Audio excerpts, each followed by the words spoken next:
Good morning, everybody. This is Subby with Torcon Weather Team with your Midwest update.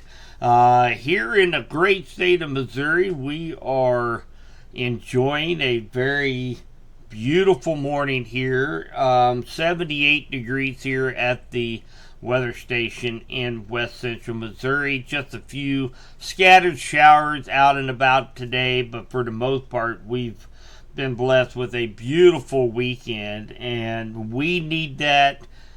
Everybody in the Midwest needs that, as we have had just an extremely active last 3 or 4 weeks here in the Midwest with severe weather. And we're not done yet, but there are signs that are showing that we are beginning to transition into that late spring, summer time frame where the jet stream begins to retreat to the north into Canada.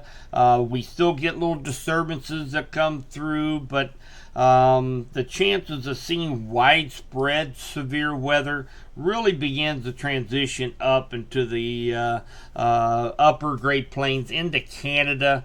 As you will notice, as we go into the summer months, a lot of the storm chasers will also begin their approach up into the northern Great Plains into Canada to catch some of the severe weather that is going to be ongoing up there through the course of summer.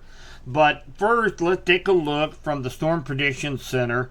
For today, we do see we do have an enhanced risk for severe storms that they had put out for central Nebraska into northwest Kansas. Now, this is the tornado threat is very low, so to speak.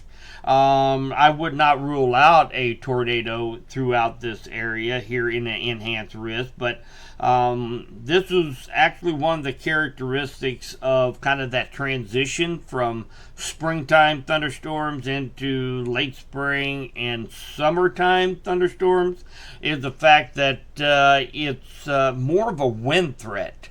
We don't have those big long track tornado threats, although you can't rule those out totally. But during this transition time, the biggest threat is going to be for large hail and damaging wind gusts. So, and we can see the tornado threat is not zero.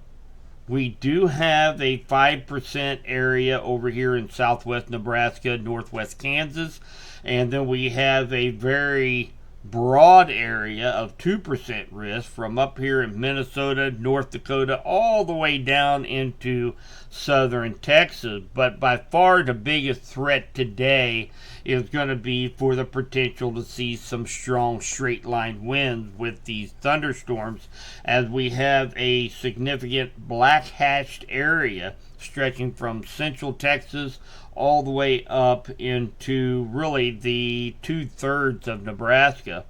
So that's going to be the biggest threat for today. Now tomorrow we just see a marginal risk for severe storms stretching from up here in Wisconsin through Illinois, 2/3 of Missouri, Arkansas, Oklahoma into southern Texas. But again, the biggest threat is going to be for the potential to see some few strong damaging wind gusts, but the tornado potential is very, very low for tomorrow. And then we go to day 3, and that marginal risk shifts to the north a little bit into northwest Missouri, Iowa, and Minnesota.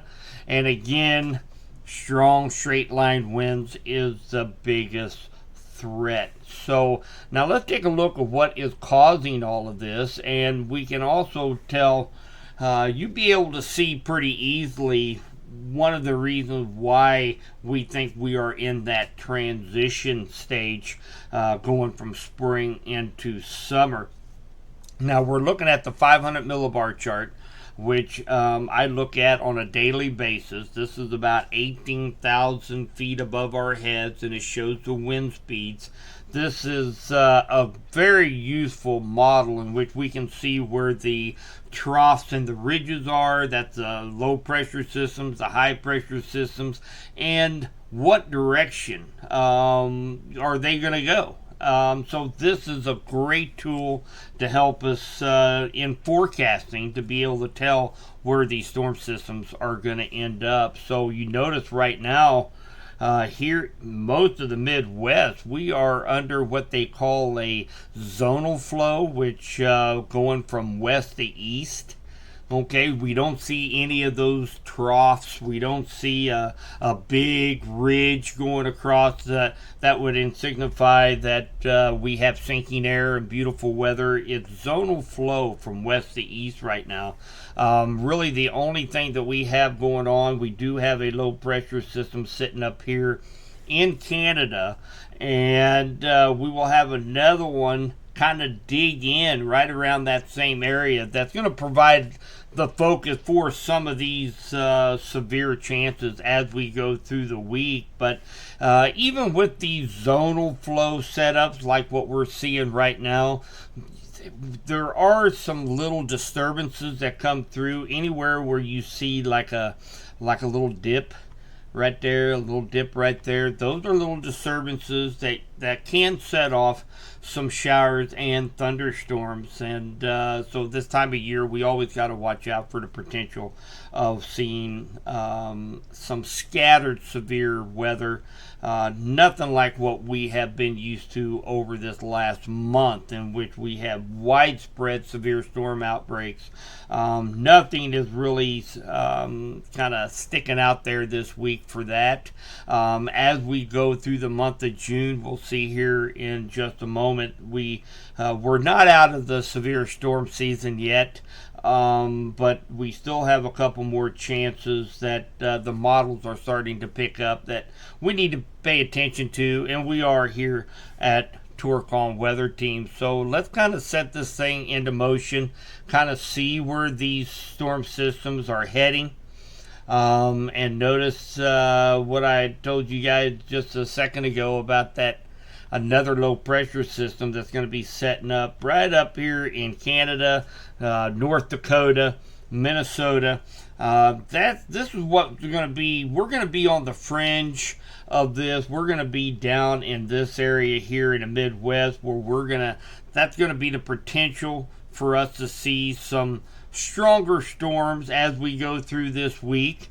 But for the most part, the biggest activity is going to remain north and along this leading edge of this low pressure system as it really begins to dig in up here in the northern Great Plains and into Canada. So let's move forward here. And you see this thing is really digging in here. We get this what's called the northwest flow down through the Midwest here, and that's going to be the focal point of where we're going to see some of these thunderstorms. Some of them may be strong, but for the most part, the better forcing, the main threat is going to be out here in the northeast. So you notice we got this big ridge starting to set up, and it's going to move very, very slowly to the east. So that's one of the reasons why we have several chances of thunderstorms this week here in the Midwest, is because it's going to take its own sweet time for this ridge to move over to the east to kind of clear this storm system away from us. So until then, we're going to be in this northwest flow that's going to produce some showers and thunderstorms periodically through this week here in the Midwest, with that threat mainly of some damaging straight line winds associated with any of these storms that do develop in this area. So we'll continue to move forward here, and things begin to kind of calm down a little bit as we go into next week, as again we see that ridge finally starting to make its ridge its way, over to the east here. And of course, with a ridge, with a high pressure system, you have sinking air. And obviously, in order for clouds and storms to form, you have to have rising air. So that's the indicator that we'll finally kind of quiet down here in the Midwest. But it's not going to last. And some of the other data that we are looking at is showing the potential to see another storm system come off from the west coast that will make its way into the Midwest, providing a focus for showers and thunderstorms, and a possibility of seeing some strong storms here in the Midwest as we go into that third week of June. And we will take a look at that here right now, and notice, kind of focus out here near California, and we start to see this low pressure system begin to dig in that trough.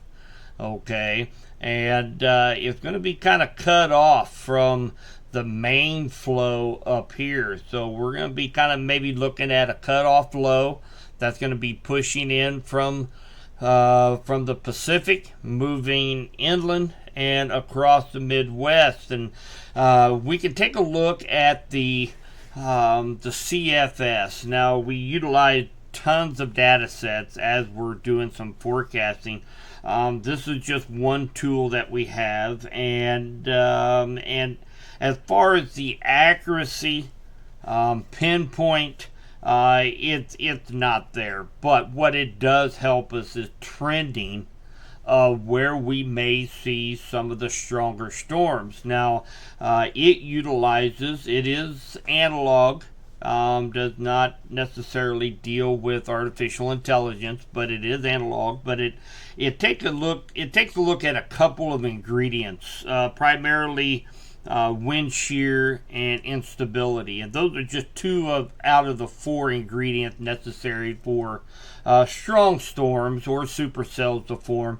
And they take a look at the historical data for a given area, and the time of year, and they put together this composite of where this particular data set believes that the greatest likelihood to see some stronger storms, some supercells, could emerge. So utilizing that, we see this week that we are currently in now, from June 2nd through the 8th, we see the red, the dark colors here, and notice that almost lines up perfectly with today and tomorrow's threat for severe weather that was put out by the Storm Prediction Center.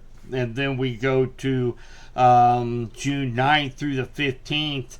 It kind of shifts down here into northern Texas, into parts of Colorado. And then we take a look at that third week, from the 16th through the 22nd. You notice we have this big red glob encompassing a lot of the Midwest, and that is what we're actually beginning to see on this particular model as we go into that third week of the season, third week of the month. You notice this right down here. That's that storm system that we are watching coming in from the Pacific right around the 13th, and it will begin to make its way across the Midwest. Now, granted, this looks like it's going to be a positively tilted trough, which typically means that that's going to be going from northeast to southwest, and typically these are your weaker storm systems, okay, because all the better forcing is going to be down here, where your moisture is going to be over here. So it's going to be kind of apart from each other, but it can still produce some very strong storms. So this is definitely something that we are watching for as we go into that third week of June here in the Midwest. So just kind of a little bit of a recap for here in the Midwest. We still have that slight risks extending from Minnesota, North Dakota, all the way down into southern Texas for today. with an enhanced risk here in central Nebraska, northwest Kansas, primarily for strong straight line winds. There is a small tornado risk, so we cannot rule that out, but that's going to be the main threat for today in the Midwest, is going to be for the potential of strong straight line winds.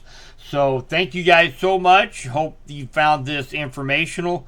Please follow all of our social media platforms we have here at Tourcon. We got so much information to share with each and every one of you guys, as we cover from coast to coast all the weather hazards. We got Facebook and YouTube, TikTok. We have a full team that is constantly analyzing all the data to put out a great forecast for you guys. So please, if you get a chance, check them out. And we will get back with you guys next week. We'll take a look for the week ahead of what's going on here in the Midwest. Have a fabulous rest of the day. Take care. Stay safe. Stay weather aware.